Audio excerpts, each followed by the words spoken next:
everyone? It's your boy Keyshawn here. Today we are doing a amazing Mexican tortilla soup with some famous fine ingredients here. Went from the farmer's market. So we got here a bell pepper, we got a avocado, we got 2 tomatoes, some GOYA seasoning, we got some jalapeños, some mixed vegetables here, some limes, got a garlic of course for flavoring, some potatoes, some cilantro, black beans, chicken, onion, and of course you got your tostadas, which goes directly on top, and we'll show you how to present that. This is going to be a gourmet, amazing Mexican soup.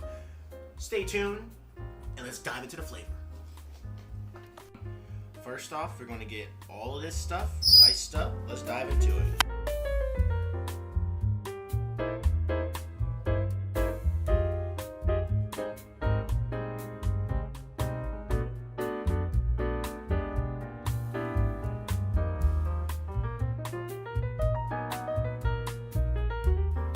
Next up, we want to get some fine diced onions here. So we're going to go nice, and then we're going to cut it all into diced pieces.